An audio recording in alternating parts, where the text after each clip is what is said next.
యోహాను సువార్త 2వ అధ్యాయము.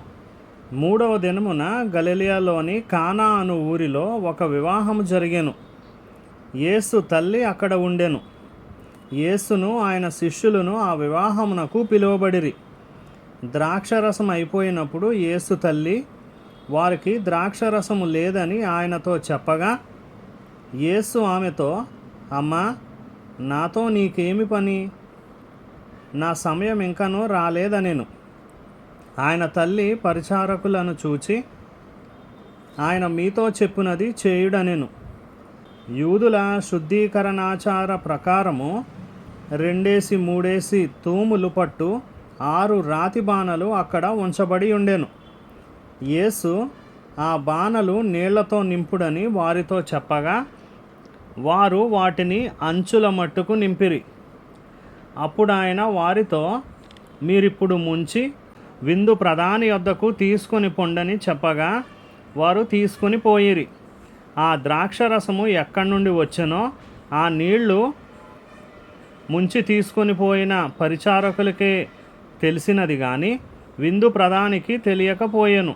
గనుక ద్రాక్షరసమైన ఆ నీళ్లు రుచి చూచినప్పుడు ఆ విందు ప్రధాని పెండ్లి కుమారుని పిలిచి, ప్రతి వాడును మొదట మంచి ద్రాక్షరసమును పోసి జనులు మత్తుగా ఉన్నప్పుడు జబ్బురసము పోయెను.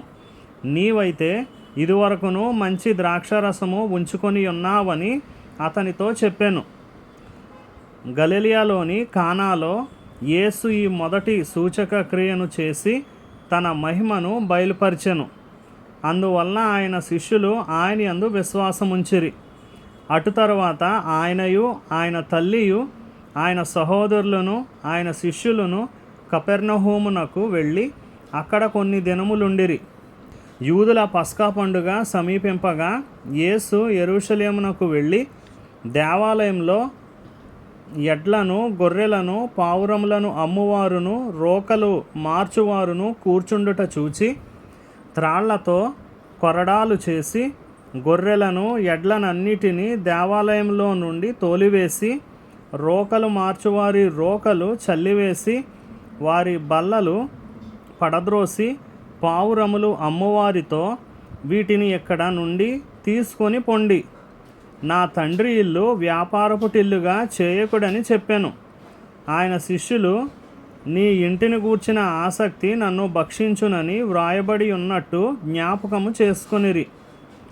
కాబట్టి యూదులు, నీవు ఈ కార్యములు చేయుచున్నావే, ఏ సూచక క్రియను మాకు చూపెదవని ఆయనను అడుగగా, యేసు, ఈ దేవాలయమును పడగొట్టుడి, 3 దినములలో దాన్ని లేపుదునని వారితో చెప్పెను.